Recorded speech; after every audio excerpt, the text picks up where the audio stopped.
Hello everyone, welcome back to my channel. আবার চলে এসেছি নতুন একটা ইলিশ মাছ কাটার ভিডিও আর তার রেসিপি নিয়ে।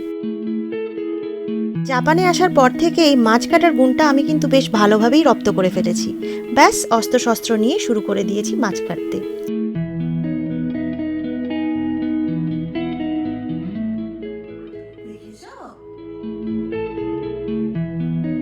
আঁশ ছাড়ানো থেকে শুরু করে মাছের পেট পরিষ্কার করা সবটাই হয়ে গেছে। এই ইলিশ মাছটার ওয়েট অলমোস্ট 1 কেজি 600 গ্রাম মতো।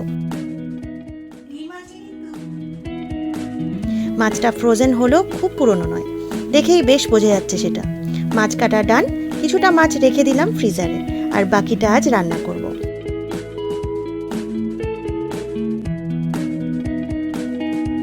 তো সবার প্রথমে মাছটা নুন, হলুদ আর সামান্য সর্ষের তেল দিয়ে মাখিয়ে রাখলাম।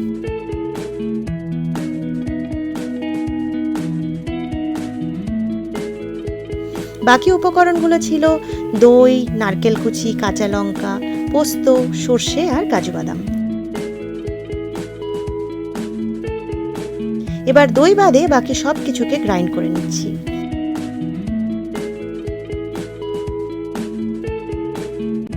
এবার একটা প্যানে সর্ষের তেল দিলাম।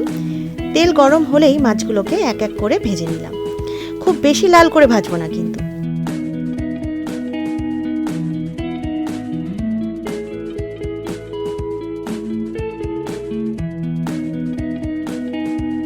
সাইডে একটু মাছের তেলও আমি কাঁচা লঙ্কা দিয়ে ভেজে নিলাম, শুধুমাত্র নিজের জন্য। এবার ওই প্যানে কালো জিরে, কাঁচা লঙ্কা ফোড়ন দিয়ে তাতে ওই গ্রাইন্ড করা পেস্ট অ্যাড করে দিলাম। মশলা ধুয়ে জলটাও অ্যাড করে নিলাম।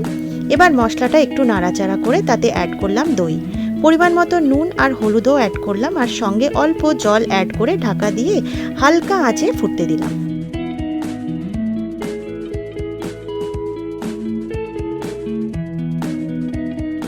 ঝোল ফুটে উঠলেই মাছগুলোকে অ্যাড করে দিলাম।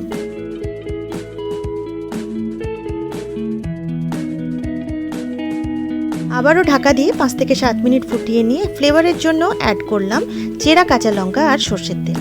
ব্যাস, ইলিশ মাছ একদম রেডি। এবার সার্ভ করার পালা।